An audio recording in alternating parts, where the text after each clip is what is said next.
anniversary, Oblivion.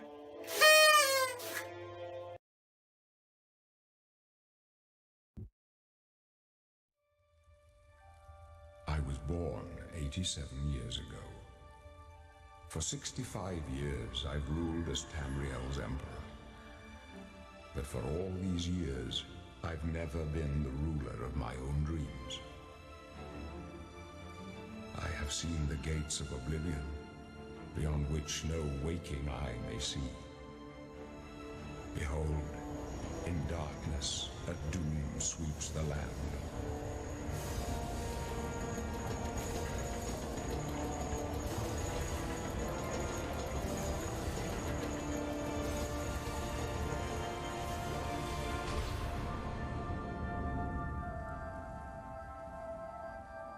This is the 27th of last seed, the year of Akatosh 433.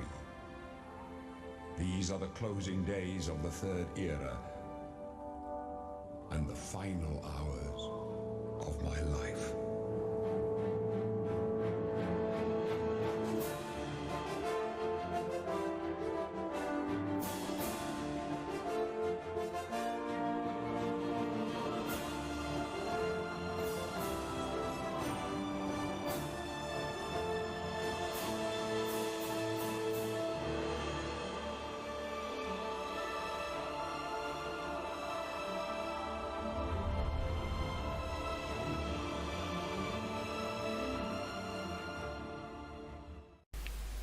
Elder Scrolls 4 Oblivion is the fourth installment of the Elder Scrolls franchise of games.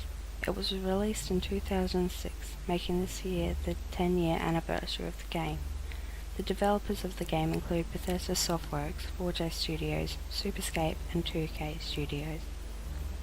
Bethesda had released the three previous Elder Scrolls games, including the two games after it, Skyrim and Elder Scrolls Online, as well as gaining the right to Fallout, making them the developers of two major RPG franchises. Bethesda started work on Oblivion shortly after the release of their previous title, Morrowind, which was released to the public in 2002, making the game 4 years in development.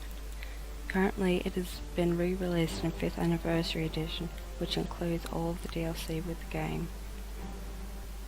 In this open-world fantasy RPG, the player starts in a cell, whom is luckily taken to freedom by the Emperor and his guards, who are escaping from assassins. After using their escape route, the Emperor entrusts the player with the Amulet of Kings, the only thing capable of stopping the incoming Daedric invasion.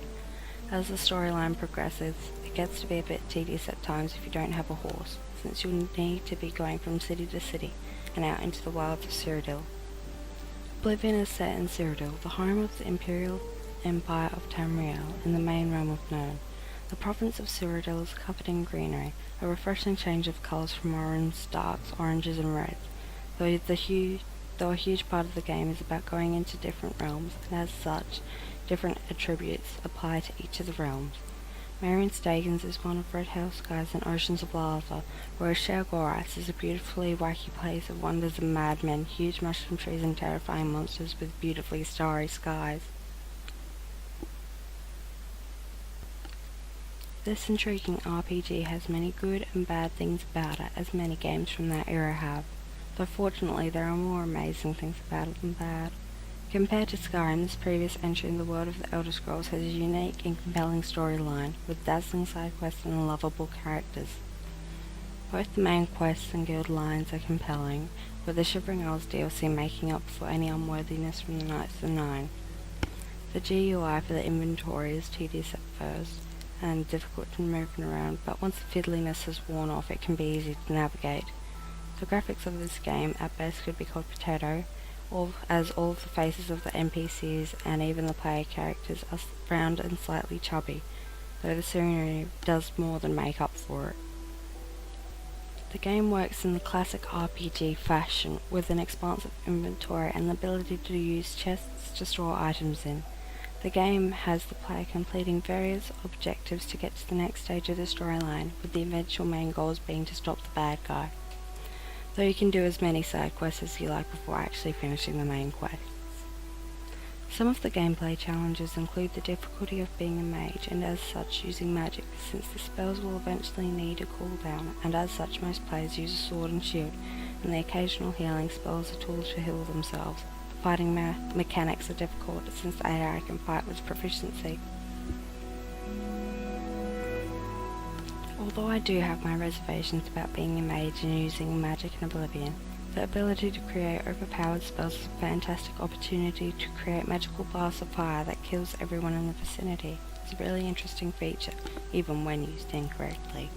And as for my favourite moment in the whole game, well, my favourite moment is when the player first enters Shalgorath's realm and the room you're in turns into butterflies, though some highlights do include the character creation menu, which can lead to some wacky characters.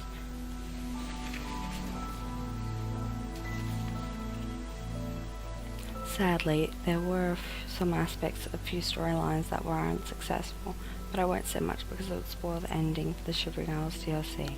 But I'll say this, the final boss that you have to fight in that DLC is supposed to be really powerful. In the end, it was extremely easy to defeat them. Another failure in this game would have been the Knights of the Nine questline, mainly because of the repetition and lack of good items if you so much as accidentally stab someone. Leveling up could also have been integrated better due to the fact of needing to go to an inn or a bed to even so much as see the leveling screen. An enjoyable moment for me was when I killed Mankar Cameron, a bumbling fool who was spouting incorrect lore despite living in the world of the Elder Scrolls. He infuriated me even more than he should have because I had delved quite deep into the lore.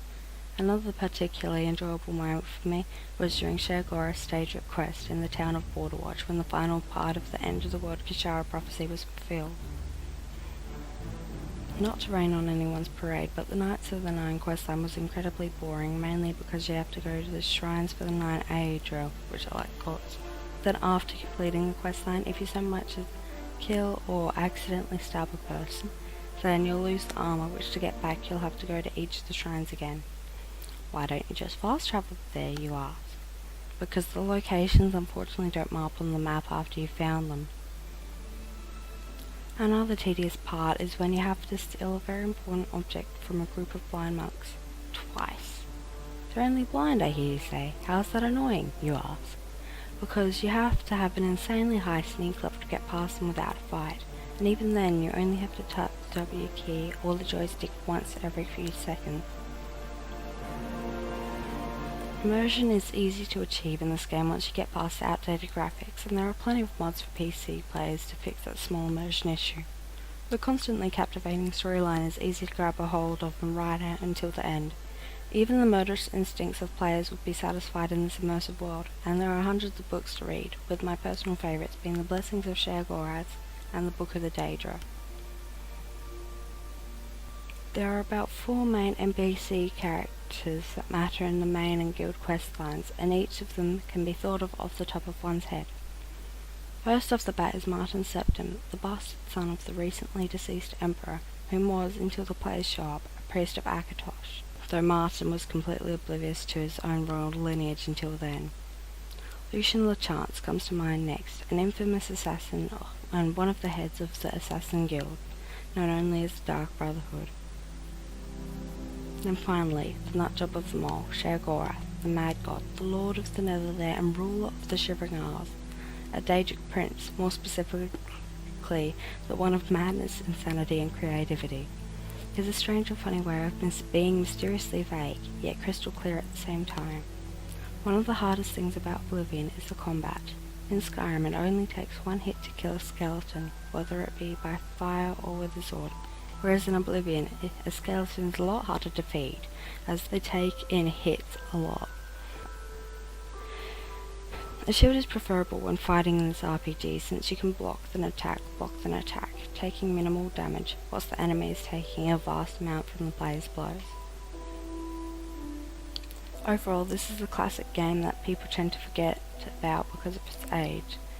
It has good moments and bad moments, as does every game, but also has the moments when you feel immersed and you feel sorry for the poor saps that live in the world. Although the storyline is good, the control scheme could be a bit better on the Xbox 360, though it is still possible to get lost in the forest of Cyrodiil.